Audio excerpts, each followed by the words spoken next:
This is problem 9-43. It's on page 376. Use the data and results from problem 37. Design for reliability of 99% design life of 8,000 hours. The question is, compute the allowable bending stress number, SAT, using equation 929. Assume that no unusual conditions exist unless otherwise stated. That is, use a service factor of 1. Then specify a suitable steel and its heat treatment for both the pinion and the gear based on bending stress. So when we started off problem 37, by the way, if you haven't watched problem 37, you should. When we started off, the first thing we did was we calculated an estimate for the bending stress, and that was ST. So we're going to refer back to that problem and use the results we had. In fact, the final bending stress for my solution is about 35,000 psi or so.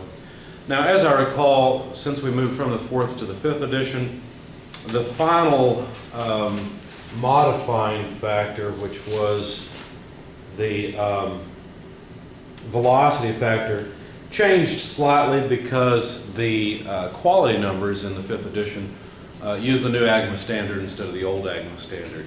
But anyway, I'm going to continue the problem taking 35,000 or so psi to be the estimate for the bending stress on the pinion at least. So this is problem 9-43, but from 9-37 we had that the bending stress on the pinion was about 35,000. Now in class, of course, we came up with a slightly different number, as I've already said, but this is close enough for what we're doing. I just want to illustrate the procedure. Okay, so let's write down the extra information we've been given. We've basically been told to use a safety factor of 1 and been given a few other things. So safety factor equal 1.0, reliability 99%. In other words, if we make 100 of these, we expect one of them to fail, which may not be acceptable in the real world, but those are the parameters for this problem. Life, 8,000 hours. Now, the basic idea here is that the bending stress should be less than what the material can take. With this kind of bending stress, you're not going to successfully make this gear out of butter. It's not going to work. There's also, of course, this level of stress prevents your use of other materials. There's many materials that are simply excluded because of this. Wood, for example, obviously wouldn't work. Of course, wood's not isotropic anyway, but so there's certain steels that wouldn't work already at this level. No, not many. Most steels are going to have at least that much strength. And what we'll find out is that really it's not so much the bending stress that causes a problem, it's the contact stress. But essentially what we're trying to do is make sure that this is less than the allowable stress that the material can take. Now really, the way we calculate this is by getting the actual estimate of the stress that the material can take from the back of the book and then modifying it. Remember, we have to use a safety factor, a reliability factor, and then finally a number of cycles factor.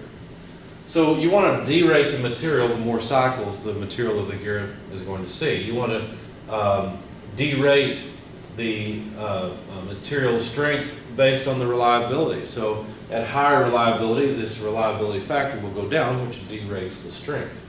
And of course, the safety factor is just a multiplier that would allow us to derate it as well. Okay, so the safety factor is 1, the reliability factor. Let's go find out the reliability factor.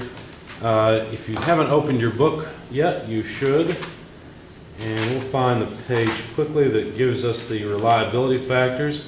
Go to page 344, look at table 9-11, and you'll see for 99%, 1 failure, and 100, the reliability factor is just 1.0. Okay?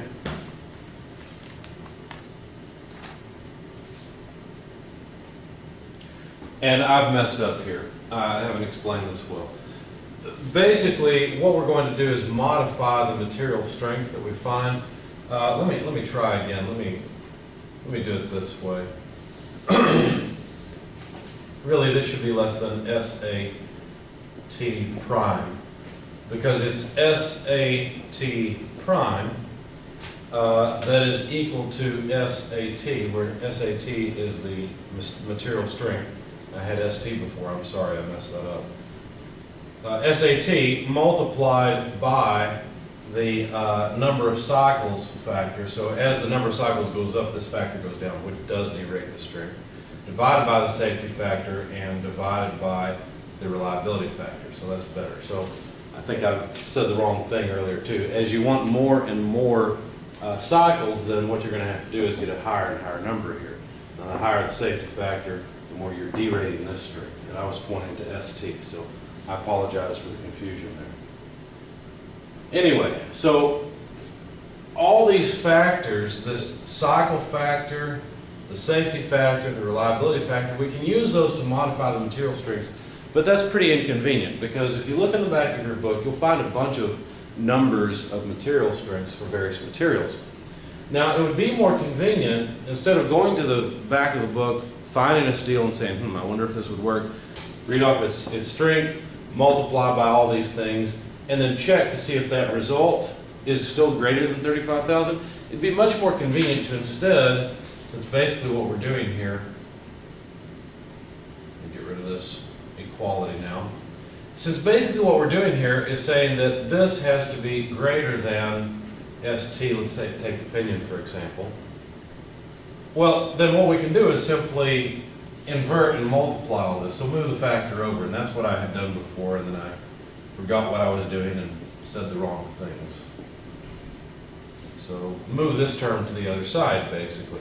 And the reason this is convenient is because if we just simply further modify our estimate of stress by these factors, then we can just go and look for a material that has a strength larger than whatever this number comes out to be.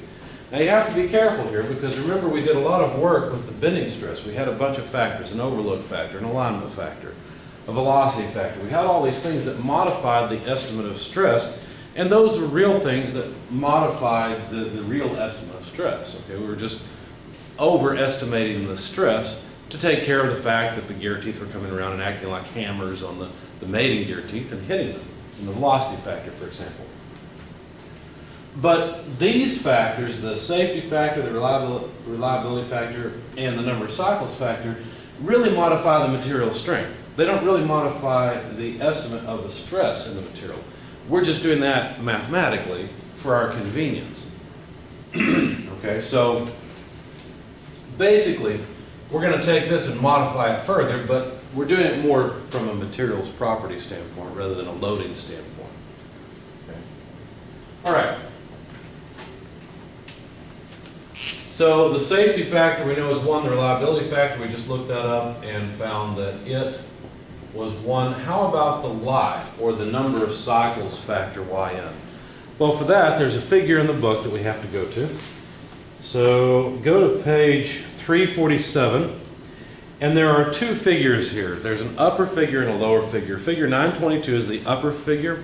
Figure 923 is the lower figure. Now the upper figure is for bending stress. The lower figure, number 23, is for contact stresses.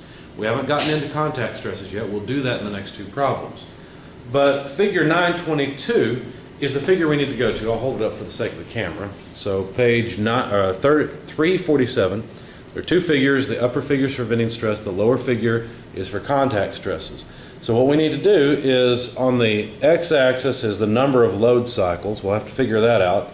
And then read off the stress cycle factor Yn on the y-axis.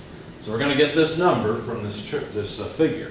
Now there are equations for the various lines, but let's figure out first of all where we are on this chart. So we need the number of cycles to begin this to begin finding Yn. And to get the number of cycles, we'll use the equation that's given in the book. Number of cycles, NC, is 60 times the life times the speed times Q. And we talked about that in class, so I won't go through it in much detail. But basically what we're doing is we're converting number of hours of life into number of cycles. And so you put the life in hours, so there's 8,000 hours of life. You put the speed in RPM. Now you have to look back to the previous problem to get the speed in RPM for the pinion. So if you go back and look at that, let me go back in my notes.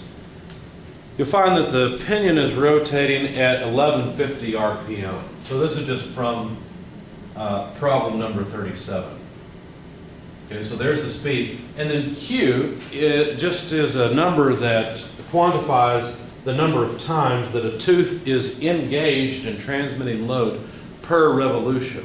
Now for an idler gear, usually an idler gear is between two other gears, and that idler gear, the idler gear teeth, experience stress on one, in mesh with one gear, and then stress again in mesh with the other gear. So as it rotates around, because it's meshing with two other gears, it experiences stress, that tooth experiences stress not just once, but twice in one revolution.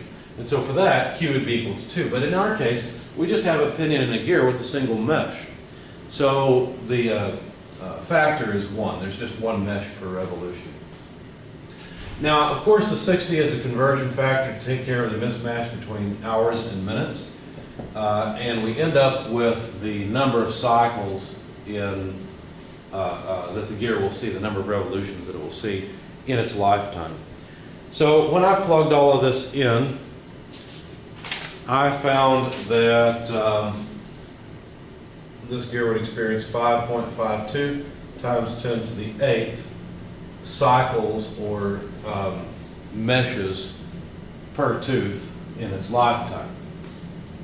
Each tooth would experience that many loading cycles. So now, if you look on the x-axis, let's see, that's 10 to the 8th, you'll notice that we're well into the curve that is just a single line on the right-hand side of the figure. So there's an equation for that line, and I'll just go ahead and write it down and use it. It looks like this. It says yn is equal to 1.3558 number of cycles in c to the negative 0.0178 power. Of course, we know the number of cycles. That's 5.52 times 10 to the 8th. So when you plug that in, you find that the numbers, the cycle factor is 0.9475. So now we can further modify our estimate of stress using material type modification. So let's do that next. So if we take STP for the pinion, multiply it by the safety factor, multiply it by the reliability factor, and divide it by the cycle factor, then what we'll do is take the 35,000 PSI, which is the STP, multiply by 1, multiply by the reliability of 1, and divide by the cycle factor of 0.9475. So we're really not changing the estimate of stress. We're really trying to modify the material, but we're putting it into the estimate of stress for our convenience. And we're really not changing it much numerically. Plug this in your calculator, you'll find 36,942 PSI. So then what do? Well, we need to select a material, and there's two steps in this process. The first step is to figure out how hard the material needs to be. So open your book to page 332, and you'll notice on page 332, as I pointed out in class, there's a figure for bending stress and a figure for contact stress. We're still working with bending stress, so we're in this upper chart. And what you do is you look at this chart and you say, well, the allowable bending stress number, SAT, if you're going to use grade 2, then you can have a less hardened material. If you're going to use grade 1, which is cheaper, then you need a harder material. So I'm assuming that we're going to use grade 1. I want to make this design as inexpensive as possible. And so if you look at the bending stress number of 36,900, which is about 3,700, then what you would do is on the y-axis go to 3,700, which is about there. That's 3,600, so about halfway in between. Let's see. No, that's not right. The 246. Yeah, that is right. 7. There it is, halfway between. And so then what you have to do is go over and intersect the curve, the grade 1 curve at 3,700. Now, when you read that off, The best I could read off was about 325 HP. So that's how hard the material needs to be for this application. Then what you do is you go back to the back of the book and look up all the various materials that are listed here. Let's see.